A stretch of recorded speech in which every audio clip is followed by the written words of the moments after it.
Salut tout le monde, c'est Apo86, bienvenue dans cette nouvelle critique à chaud consacrée à un film que j'ai revu avant-hier, non pas sur TF1 comme certains pourraient le croire, mais sur Netflix, puisque ce film est disponible en streaming sur Netflix, donc ça m'éviter les 2 heures de pub et de me coucher à pas d'heure à cause de ça.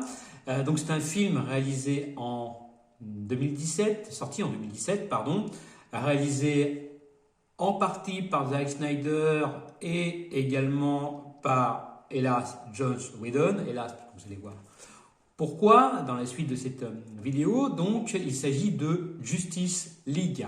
Justice League de 2017. Enfin, pas la Justice League de Zack Snyder, mais bien la Justice League de 2017, le premier film. Alors, j'ai voulu faire cette critique à chaud sur ce film et voir ce film tout simplement pour un petit peu coller à la rétrospective Batman que je prépare actuellement, puisque vous allez voir que ça c'est pas sans rapport avec Batman, ce Justice League. Donc j'ai voulu en parler. Donc il s'agit donc de la 5e production DCEU, donc avec Man of Steel, Batman vs Superman, Homme de Justice, Suicide Squad, dont je crois que j'ai parlé, je ne sais plus, et Wonder Woman, dont j'ai également parlé il y a peu. Donc qu'est-ce que raconte ce Justice League? Après donc le sacrifice de Superman, donc qui est mort, Bruce Wayne donc retrouve un petit peu foi à l'humanité et constate l'arrivée d'un nouveau mal sur Terre, d'un nouvel ennemi sur Terre qu'il a surnommé les paradémons, qui, il découvre très vite, sont attirés par la peur de leurs victimes. Il se rend compte que s'il s'agit donc de l'attaque peut-être qui a été prophétisée par Lex Luthor dans l'Aube de justice. Après, le problème, c'est que, comme je vous l'ai dit, Superman est mort, il lui faut des alliés à Batman. Il décide donc de recruter d'autres super-héros.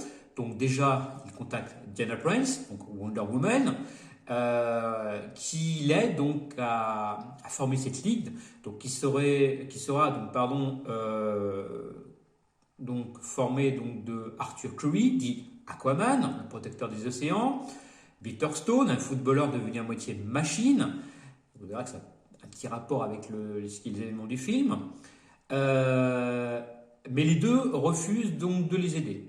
Il ne reste plus donc que Barry Allen, un jeune homme doté de super vitesse, donc surnommé Flash, et qui vit à Central City, et qui lui est parfaitement enthousiaste d'aider Bruce Wayne. Donc après l'attaque donc d'un super méchant surnommé Steppenwolf, les autres héros décident de rejoindre enfin Bruce Wayne, afin de l'empêcher donc de récupérer 3 boîtes magiques qui lui permettraient de conquérir le monde. Voilà, c'est un petit peu le bordel de ce scénario, ce synopsis. Oui, parce que pour moi, ce scénario est un petit peu bordélique. Alors, qu'est-ce que j'ai pensé de ce Justice League? Alors, il faut savoir, comme je vous dis, que c'est en partie réalisé par Zack Snyder et dans sa deuxième partie réalisé, donc, comme je vous ai dit tout à l'heure, par Joss Whedon. Pourquoi? Parce que Zack Snyder a dû quitter le tournage du film suite au suicide de sa fille. D'accord? Donc, il n'a pas pu finir le film, il n'avait pas le courage de finir ce film. Et la Warner voulait absolument que ce film sorte. Donc ils ont demandé donc à Joss Whedon, qui était à l'origine scénariste du film, de finaliser, de prendre le relais et de relancer le tournage du film pour le finir, en sachant que le studio impose à Whedon de modifier la quasi-totalité du film qui était prévu par Snyder. Pour en faire, donc pour le réduire, il voulait que le film fasse moins de 2 heures et il voulait que ça soit drôle et familial.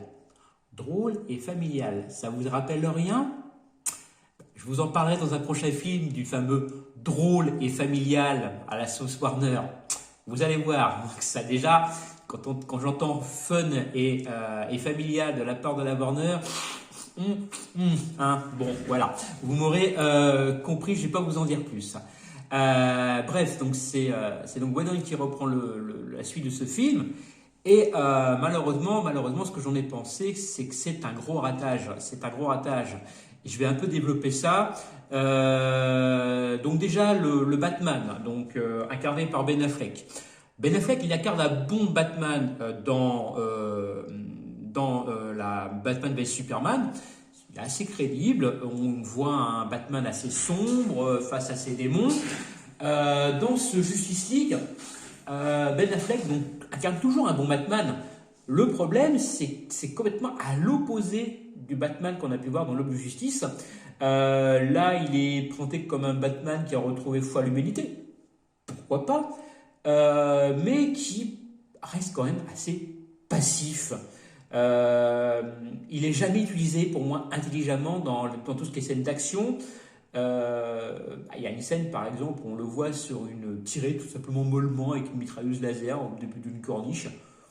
Aucun intérêt. Alors après, il y a l'allure effectivement vieillissante du héros, un peu cabossé. D'ailleurs, il le dit dans une scène avec Wonder Woman qu'il ne fera peut-être pas ça encore longtemps. C'est peut-être un rapport d'ailleurs avec le. C'est peut-être collé d'ailleurs à Batman, au dernier Batman. Pas Batman de Matt Reeves, mais le dernier Batman de Nolan, avec ce Batman un peu vieillissant. Ça peut coller. Bref, pour moi, l'interprétation de Ben Affleck est en dessous de l'Aube de Justice. Hein. Il est comme, on dirait qu'il est absent dans ce film. Voilà, il peut mieux faire, voilà, pour Ben Affleck. Le retour de Superman, donc avec Henry Cavill, pareil, il est en dessous pour moi de l'Aube de Justice. C'est très accéléré, très grossier son retour. Superman est sauvé par les beaux yeux de Loïs. Ouais. Censé être l'artillerie lourde, comme dit Batman. Ouais. Un petit câlin avec sa maman Martha et hop, on retourne au combat. Ouais. Voilà, vous m'aurez compris. Et puis, ce Henry Cavill là, avec cette moustache gommée à l'écran vert, on voit que ça à l'écran, sérieux. Mais c'est moche, c'est pas beau. Non. Plutôt que de le faire raser sa moustache, on préfère faire ça.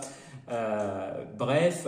La Ligue, on n'a aucun attachement pour ces héros, puisqu'on ne les connaît pas. À part Wonder Woman et Batman, les autres, on ne les connaît pas, puisque Aquaman est sorti après La Ligue, il me semble, il est sorti après.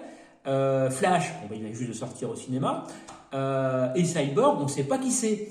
Alors que si on prend en parallèle, pour faire un parallèle, donc l'excellent film Avengers 1 de Marvel, on connaissait tous les super-héros des Avengers avant. On connaissait Hulk, on connaissait Thor, on connaissait Iron Man, on connaissait un petit peu Black Widow, puisqu'on l'avait vu dans des Iron Man, on connaissait également Hawkeye, puisqu'on l'avait vu également dans les Avengers.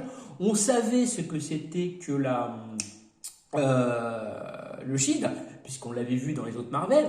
Bref, on s'attachait aux Avengers, on les connaissait les héros. Là, on ne les connaît pas, donc c'est très difficile de s'attacher à eux, avec un Aquaman complètement désinvolte, un Flash qui joue trop sous le comique, qui pour moi, on a dit, j'aurais cru voir en fait Spider-Man.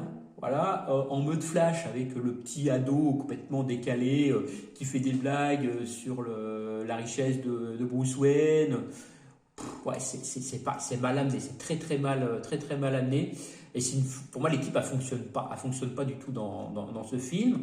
Wonder Woman, qui était plutôt pas mal dans le premier film, 1984, un petit peu moins, est très effacée dans ce film.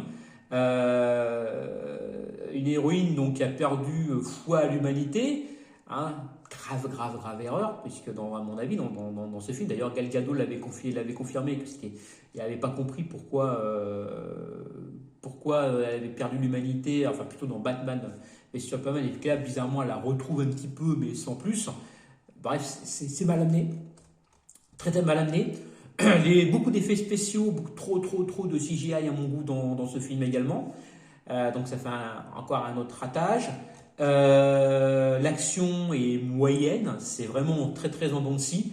Et puis le scénario est complètement what the fuck, voilà, avec un Steppenwolf complètement pas du tout charismatique, un héros complètement ouzef, un scénario complètement ouzef et déjà vu, téléphoné à des kilomètres à l'avance. Musique qui est assez inoubliable également, si on peut parler de ce point-là dans le film. La direction artistique également est complètement aux fraises. On a l'impression que les acteurs sont complètement en roue libre dans cette version. Bref, ça fait un film un petit peu ouzef, assez moyen, hein. Vraiment, voilà. Si on peut faire encore un comparatif avec Avenger 1 était très très bien réussi. Ce League of Justice, pour moi, est complètement est raté. J'ai passé un bon moment dans ce film, c'est un bon blockbuster, mais c'est pas un bon film de super-héros. Je suis désolé, c'est raté. C'est raté. Quant à la scène post-générique, il faut bien faire comme Marvel, hein, une post-générique, où on voit en gros une espèce de une Justice League. Elle est complètement inutile puisque une Justice League ne verra apparemment jamais le jour, donc elle est complètement inutile. Quand on fait une scène post-générique d'ici, c'est qu'on a déjà prévu de faire le film. Là, non, le film verra jamais le jour. Bref, voilà, tentative de copier et de rattraper Marvel ratée. Je me répète. Voilà. Après, c'est un film moyen, voilà, complètement ouzef, complètement dispensable. Comme pour moi, tout ce qui a été fait dans ce DC EU, donc DC Extended Universe, censé donc coller un petit peu copier-coller, on va dire, l'univers Batman. C'est raté. Heureusement que DC s'est un petit peu recentré avec Joker et le dernier Batman de Matt Reeves, parce que là, ils avaient vraiment droit dans le mur, hein, pour moi avec ce DCEU. Bref, niveau appréciation, je vais mettre j'aime un peu ce Captain Watch. Ça sera donc un film moyen. La note, vous la verrez sur mon Twitter d'ici quelques jours. Maintenant, dites-moi ce que vous pensez de ce film en commentaire. Moi, comme je vous dis, je resterai sur mon appréciation de film moyen et assez ouzef. J'en ai fini avec cette critique à chaud. Je vous souhaite une bonne journée. Salut!